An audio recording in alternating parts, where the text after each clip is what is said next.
So, everybody wants me to start a podcast. I do have a lot to talk about most of the time, so let me freestyle this. I haven't even eaten all day, so it's going to be an interesting one, but it's going to be all off the top of my head. So, observation. I'll actually put together a program. Recently, I did a 5-day challenge for inspirational aspiring entrepreneurs. It was absolutely amazing. I had so much fun. The ladies in the group, and there were some gents as well, really got involved. It was just so exciting. Everyone was sharing and commenting and encouraging each other and letting us know and posting what they're getting up to, and they're doing the tasks and they're posting what they're doing. And oh my days, for me, on the other side of that, it was just so much fun. As a coach, as a business coach, as a success coach, as a mindset coach, all of that, all of my alarm bells are ringing beautifully wrong, because I'm watching it and it's just so exciting. And progress within 5 days. Some people that hadn't started doing anything, within those 5 days, they'd created, something that they could actually go out to market and sell. I was so impressed, because I gave them a lot of work to do. And what's really interesting, and this is nothing new, the human condition, the human psyche. We hype up ourselves. We're gonna do this. We have these ideas. Yeah, I'm gonna go for it. This is my time. And it's great to have those around you, a team of people around you that are also supporting, and they're encouraging you, and the energy is amazing. So it gives that momentum. And you see this at lots of those events where somebody will speak in front of the crowd and hype them up. And, make them believe, I believe in you, and you can achieve anything, all that jazz. And then what happens when they leave that event, or when they leave the group of the challenge, or whatever it is?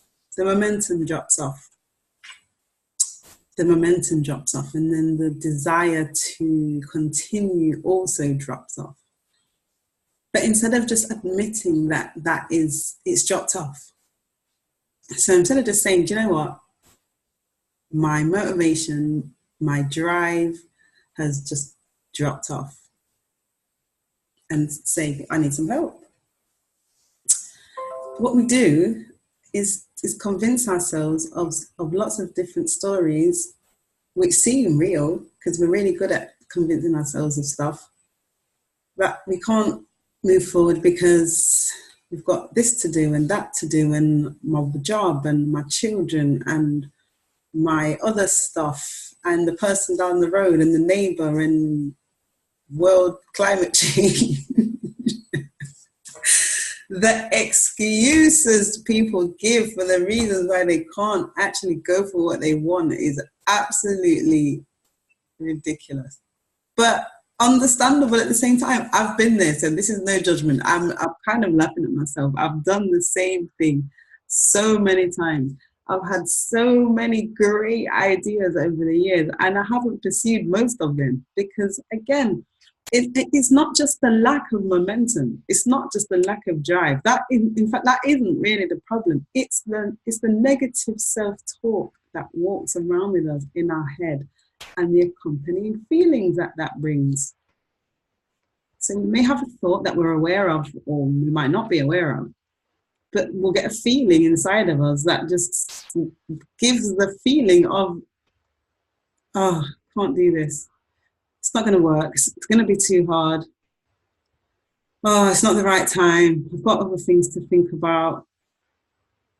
I can't see myself actually pursuing this and getting to the end of it. So let me think of an excuse of why I can't do it. Let me think of all the reasons why I can't do this. And then that will make myself feel better for not doing what I know I really want to do. And underneath all of that, underneath all of those things that we say to ourselves, is really just the fear of failure. The fear of failure, the fear of rejection, the fear of criticism, Because what we do, we don't just, we can't just say to ourselves, do you know what, right now I'm afraid.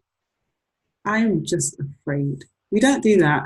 We instead go, yeah, but if I do this, then this is going to happen. And then maybe down the road, something else is going to happen. And then that person's going to find out that this is what I'm doing. And then they're going to say something bad about me. And they might even tell so-and-so that I knew like 10 years ago. And that person's going to tell so-and-so. And something else is going to happen. That's going to make me look stupid. And then I'm going to have to explain myself.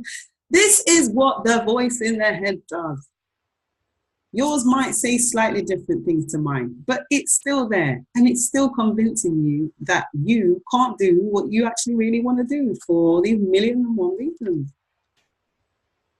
And the voice in the head is not the truth. Some people think it's Jesus Christ talking to them in their head. It's not. It's not Buddha. It's not Jesus. It's not God. It's not whoever. It's just it's literally a combination of all the thoughts you've ever thought, ever, and other people's thoughts. Because remember, we are literally being conditioned by our outside environments. Everything other people say, we also take that in. We absorb other people's negativity and pessimism. And we watch, we observe, and we see other people fail or not. And we either believe that we can do something or we believe we can't do something based on how we feel inside. And our feelings have far too much power over our action. Literally. Our feelings dictate whether we're actually going to take any action at all. And we need to, in order to be successful, and this is what a lot of coaches never seem to tell their clients, is that it's not just about wanting to go for this goal. You are also faced within you with something that is going to try and pull you away from that goal. And in order to rise above it, we must rise above feelings, because our feelings are not the truth. Our feelings are just a record of the past. Feelings are simply a record of the past experiences, past challenges. And sometimes when they are triggered, and in the moment we feel them, it brings back memories or decisions pop up based off what happened in the past. Our feelings have no idea what's going to happen in the future, but they are conditioning us and they are getting us to look at things how we looked at them in the past. And that past could be 10, 15, 20, 25 years ago. And it's important to notice this, because you will get really stuck in mediocrity if it's your feelings alone that you are hoping will change to get you to the next place, because they're not going to. We literally have to override the feeling of, I can't do it. It's not going to work. Oh my gosh, why would I do this? I've got a job. I've got to stay in my job. Be a bit of irresponsible of me to just leave my job when I actually don't know what I'm doing. Or whatever talk we say to ourselves to stop us from moving forward. It's too easy to not do anything. To not take action is too easy. And it's not because we are thinking from a place of consciousness. We are not being conscious when we decide that we're not going to take action. We're not.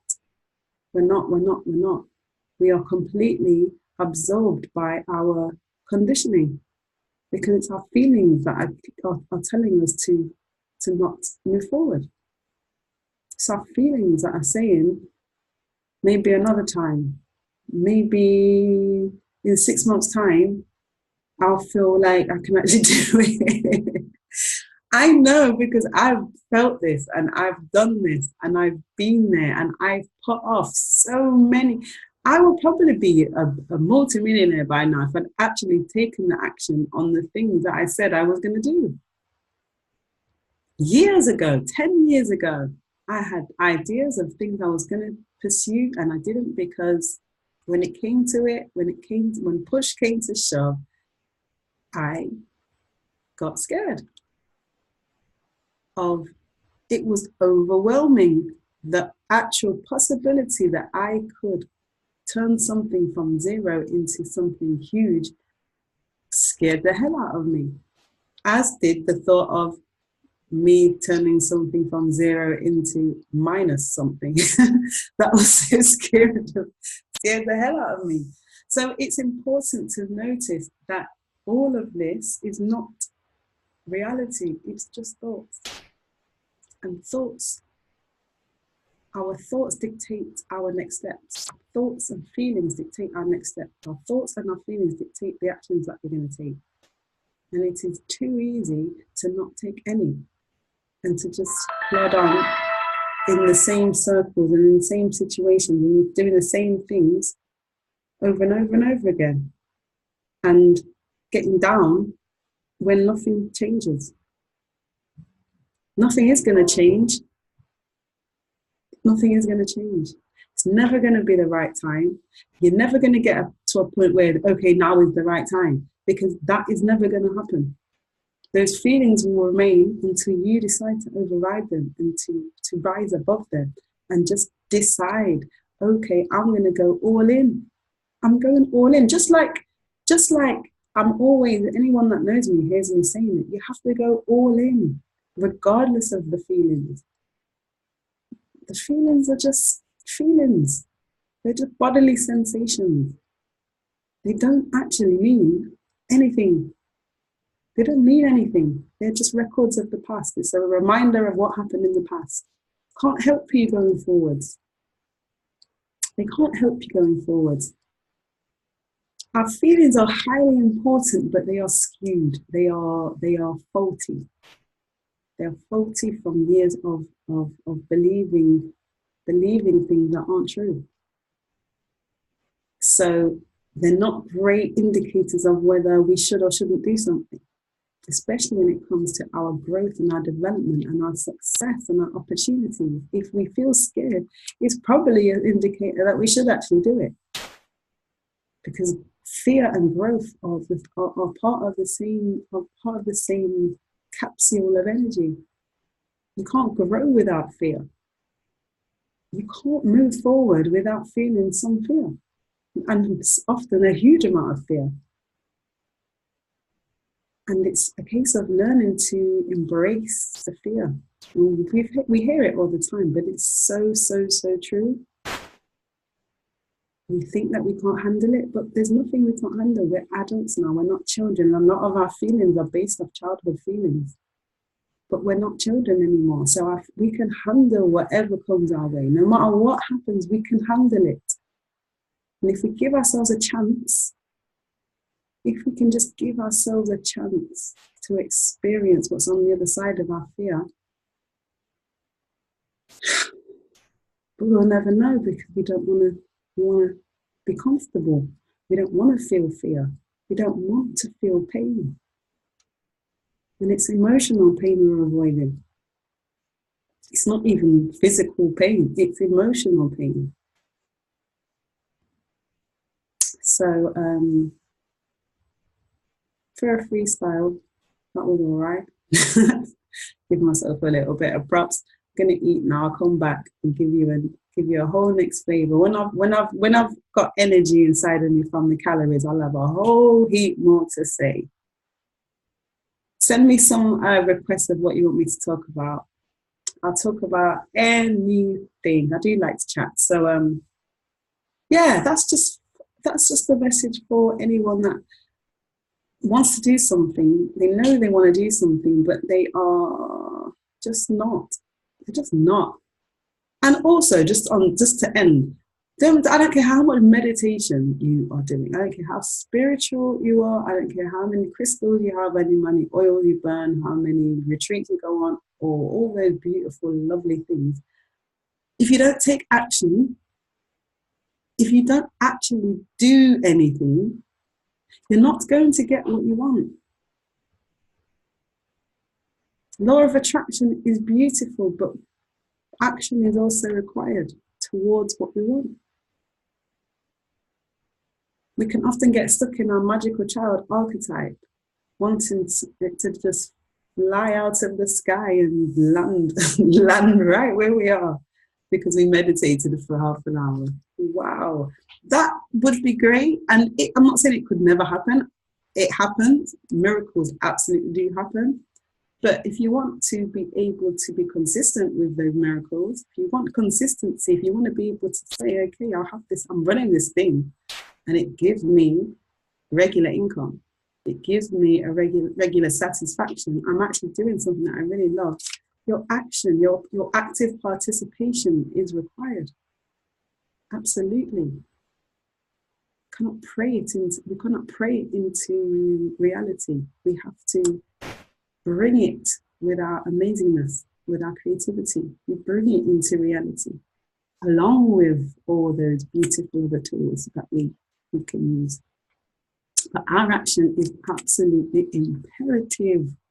Why not? Why wouldn't we want to take action? Other than all those things I just described earlier. Action is actually, we are blessed to be able to act. So let's act. Let's take action. Let's become really, let's see action as something as spiritual as meditation. Let's start seeing action as the meditation. The actual act of delivering and doing becomes the meditation. Then you will get the results that you really want because you are actively involved in bringing that from the unconscious into reality, into the conscious. Just a thought. Anyway, I'm going to go now. Speak to you guys later. Bye.